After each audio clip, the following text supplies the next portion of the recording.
Néanmoins, on finit aussi sur une bonne note. Je vous avais demandé un petit peu vos péchés gourmands, vos péchés mignons.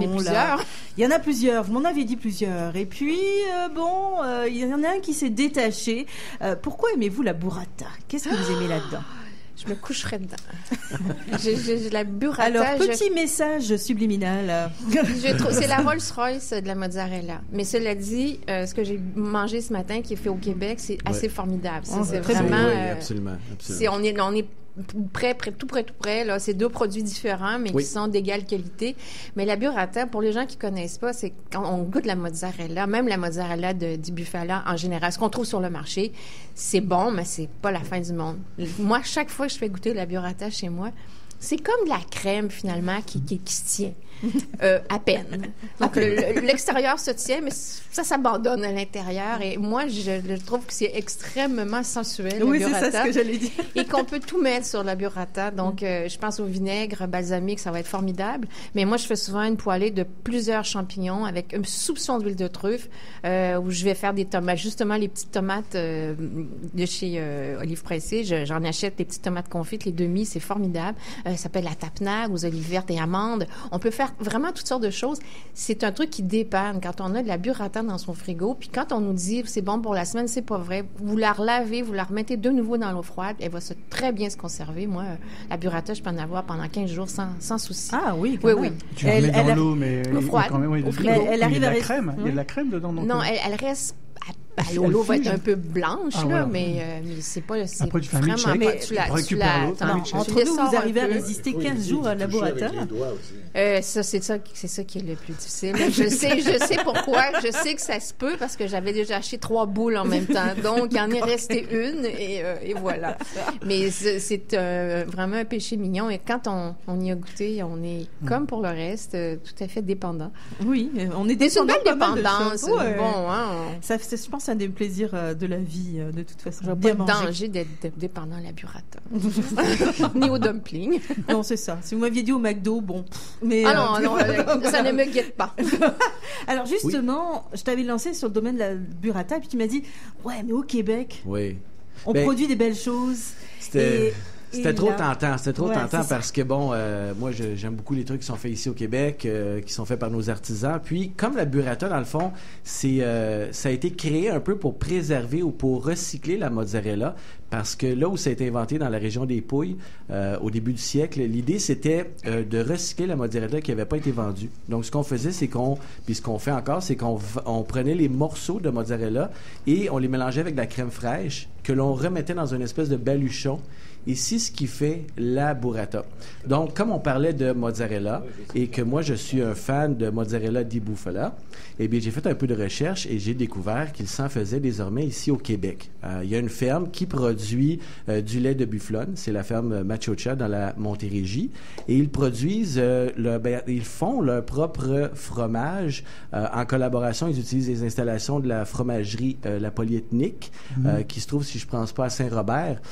Donc, eux, ils vont comme produire le lait et après ça, ils vont aller transformer là-bas pour faire ce fromage-là, comme en Italie, à raison de 2 jours semaine, de façon à ce que ça puisse être livré chez les détaillants et que vous puissiez consommer un produit qui est frais. Quel détaillant?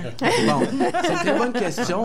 Je voudrais remercier Aroma, la boulangerie Aroma, qui est assez gentille pour nous en donner ce matin avec des super bons pains. Le pain est exceptionnel. Absolument. Bon fromage, bon pain, là, c'est... Oui, on n'a pas besoin de choses compliquées pour être heureux. Non. Puis j'ai préparé ça ici sur le coin avec des tomates, un peu de basilic. Bon, c'est pas les tomates de mon jardin, mais bon. Non, j'avais pas de cuisine, fait que j'ai fait le mieux. Vous auriez dû me dire, j'en aurais apporté. Mais c'est ça. Pour répondre à votre question, sur leur site, vous allez trouver tous les détaillants, notamment Aroma, qui en vendent ici, donc c'est non loin. Et ils en vendent quand même dans plusieurs points de vente. Ce qui est intéressant, c'est que moi, j'ai appelé directement à la ferme parce que je suis curieux, là, fait que je voulais en savoir un peu plus. Et puis, ce que j'ai appris, c'est des choses vraiment très intéressantes, notamment le fait que c'est pas une vache, la bufflone, c'est un type de bovin. Donc, tu pourrais pas, par exemple, accoupler une bufflone avec une Holstein. C'est vraiment un bovin en particulier qui donne un lait très riche en protéines et en gras qui fait en sorte que vous avez un fromage de cette qualité-là.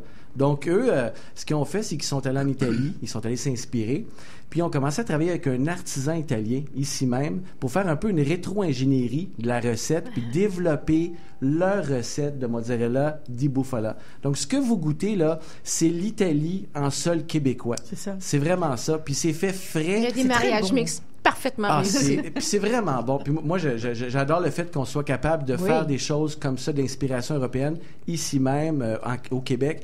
Puis à preuve, c'est vraiment un très, très bon produit.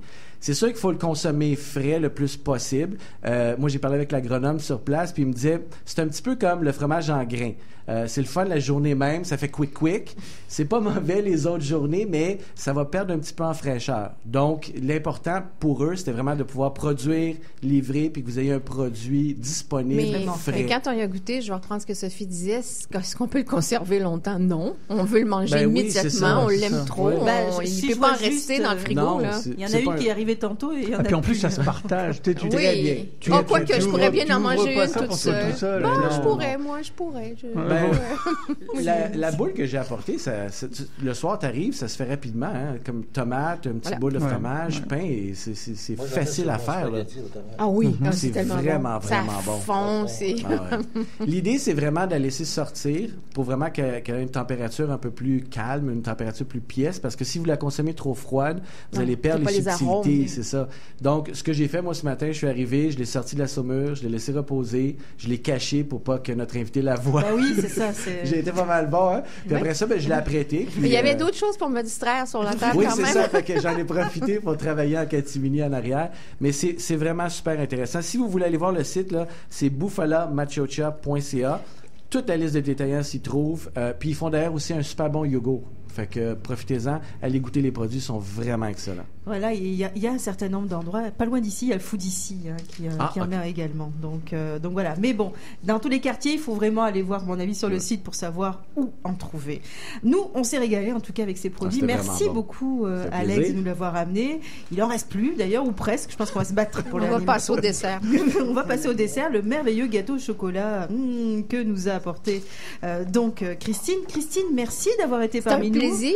Alors, une expérience à refaire peut-être? Ah, volontiers, n'importe quand. De toute façon, il y a plein de choses vraiment intéressantes, évidemment, qu'on retrouve dans votre univers gourmand, et notamment dans ce dernier ouvrage sur la piste de Maud Graham, où là, vous allez à Québec, vous allez être sûr et certain de trouver les boutiques gourmandes, dont chez Simon, les fameuses pailles au fromage, qui sont les meilleures du Québec. Voilà, entre autres. Il y en a plein d'autres. Merci aussi aux invités qui ont bien accepté de venir parmi nous. Moi, je les remercie personnellement de me nourrir. Bruno Ranelli de Livre Pressé, Monsieur Brûlé de Chinoiserie Dumpling, également Chloé Gervais-Feudrette des Chocolats Chloé. Merci Guénel. Écoute, à la semaine prochaine. Voilà. Je voulais dire aussi que dans le livre Couleur Champagne, Christine y a mis une vingtaine de recettes. Voilà, exactement. On a vraiment des belles choses qui sont produites au niveau gourmand. Également, merci beaucoup Messam. On te retrouve ce samedi, en tout cas pour ma part, je te retrouverai à Tremblant. À Tremblant, oui. Voilà, merci beaucoup Alex. Merci beaucoup à Julie Morisseau au niveau de la technique. Nous, on se retrouve la semaine prochaine. On va parler vendange. C'est le temps, hein, comme on dit. Comment en profiter pleinement. On va parler du premier festival vegan et du livre Sushi à la maison, entre autres.